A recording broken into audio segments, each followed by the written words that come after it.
Darwin. Le langage HTML5 apporte également son lot de nouveautés en ce qui concerne les formulaires. C'est justement ce que nous allons aborder tout au long de cette formation. Donc vous voyez déjà, je pars d'un formulaire que j'ai déjà créé. Donc on retrouve les balises qu'on utilisait précédemment, c'est-à-dire la balise form par l'intermédiaire de laquelle on va par exemple préciser la méthode d'envoi. Ici j'utilise le post. Bon, ici je ne vais pas m'intéresser à l'action, je ne préciserai à l'intérieur car je ne vais pas m'amuser entre guillemets à récupérer les valeurs. Ici c'est juste la création du formulaire en HTML qui va nous intéresser. Donc, pour l'instant j'ai, comme je répète, un petit formulaire avec deux champs input qui me permettent de récupérer le nom et le prénom de la personne et un input qui me permet d'envoyer le formulaire. Si je l'affiche, cela donne donc ce formulaire qui s'affiche donc sur mon navigateur. Donc dans les nouveautés présentes dans le langage HTML5, on va retrouver d'abord plusieurs attributs, à commencer par un attribut qui va nous permettre d'afficher un texte en fond d'un champ input, par exemple pour le nom. Ici, la solution qu'on avait jusqu'à présent était par exemple de passer par l'attribut value et je mettais par exemple votre prénom ici. J'écris ici votre prénom ici, je sauvegarde, je rafraîchis la page. Donc en effet, ça m'affiche bien la valeur. Le problème, c'est que ça me l'a vraiment inséré en tant que valeur dans le champ. C'est-à-dire que si je veux maintenant écrire mon nom, je dois du coup supprimer ce qu'il y a actuellement dans le champ. C'est pour ça qu'on a maintenant un nouvel attribut présent dans le HTML5. Donc on va plus passer par le value, mais par un attribut qui s'appelle le placeholder, comme ceci. Donc ça va afficher, vous allez voir donc la valeur ici que j'ai précisée en gris dans le champ, et dès que je vais commencer à taper une information, cette valeur va automatiquement disparaître. Donc on teste ça tout de suite, je sauvegarde mon document, je rafraîchis ma page.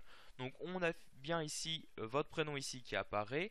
Si je clique dans le champ et que je commence à taper mon prénom, vous pouvez voir qu'automatiquement ce qu'il y avait dans le placeholder a disparu. Et à partir du moment où je vais supprimer ce qu'il y a dans le champ, automatiquement ce placeholder, la valeur du placeholder revient.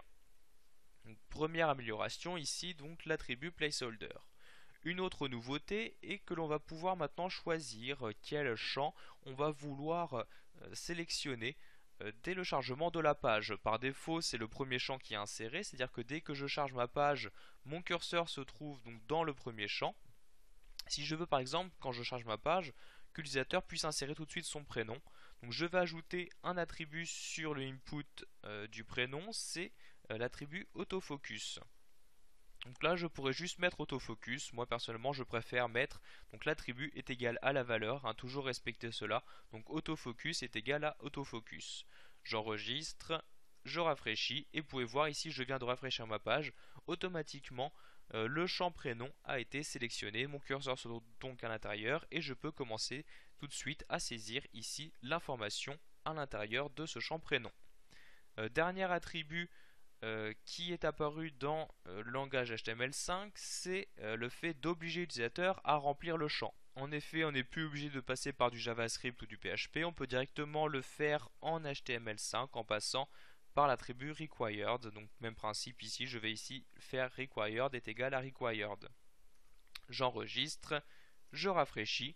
Donc vous voyez ici le champ prénom, je ne l'ai pas rempli, je clique sur valider et lui il n'est pas d'accord car j'ai choisi que ce champ prénom soit requis. Donc je ne pourrai pas envoyer mon formulaire tant que ce champ prénom ne sera pas rempli. Nous allons maintenant voir les nouveaux types de champs qui ont été introduits en HTML5. Donc ce que je vais faire ici, je vais ajouter un champ input après donc le champ de prénom. Donc je fais un champ input. Et nous allons voir maintenant les différents types de champs input qui sont apparus en même temps que le langage HTML5. Donc tout d'abord, on a des champs, des nouveaux champs qui seront surtout utiles pour les sites mobiles. Par exemple, quand vous demandez un numéro de téléphone, vous avez maintenant un champ de type tel qui va vous permettre de choisir. Ça va en fait mettre le clavier en rapport avec le numéro de téléphone. En l'occurrence, ce sera le clavier, non pas des lettres, mais des chiffres, afin de saisir plus rapidement, on va dire, le numéro de téléphone. Pareil, par exemple, pour le type URL, donc, que voici, ou alors le type email. Cela vous permet vraiment d'avoir le clavier en rapport avec l'information qui est demandée. Donc je répète encore une fois, le principe de ces types de champs est vraiment utile pour les sites mobiles. Nous avons ensuite un champ de type date. Donc son intérêt, lui, on va également pouvoir le voir sur l'ordinateur. Donc si je sauvegarde ici, je rafraîchis, vous pouvez voir que j'ai ici le champ qui apparaît. L'avantage, c'est que j'ai ici une petite flèche qui me permet d'afficher le calendrier et donc de sélectionner plus simplement, on va dire, la date que je vais vouloir insérer. Donc on a même ici par exemple le bouton aujourd'hui pour insérer vraiment rapidement la date d'aujourd'hui. Donc voilà pour le champ de type date. On retrouve également un champ de type number. Donc comme son nom l'indique, quand vous souhaitez insérer un nombre, donc là vous pouvez taper le nombre comme vous voulez. L'avantage de ce type number, c'est que vous avez en plus ici un petit ascenseur pour incrémenter ou décrémenter de 1 la valeur actuellement insérée dans le champ. On retrouve sinon pour une approximation un input pardon, de type range. Donc ce que ça va afficher, vous allez voir, c'est un petit ascenseur, un petit curseur que vous allez pouvoir déplacer. Donc c'est vraiment à titre approximatif, hein, quand on ne veut pas sélectionner précisément une valeur, mais une plage de valeurs, on peut déplacer ici ce curseur là. Donc d'ailleurs, à savoir que par défaut, au niveau des valeurs, quand le curseur est tout à gauche, la valeur est de 0, quand le curseur est tout à droite, la valeur est de 100. Vous allez pouvoir changer ces limites en passant par des attributs, donc l'attribut min. Par exemple, je veux aller de 0 à 20, donc le minimum je mets à 0 et le max, donc l'attribut max, je le mets à 20.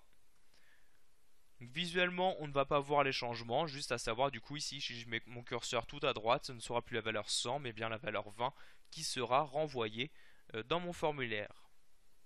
Dernier type de champ que nous allons aborder ici, le champ qui permet de choisir une couleur. Donc à la place de type range, je mets le type color. Donc, du coup, je dois enlever ici le min et le max, donc je les supprime.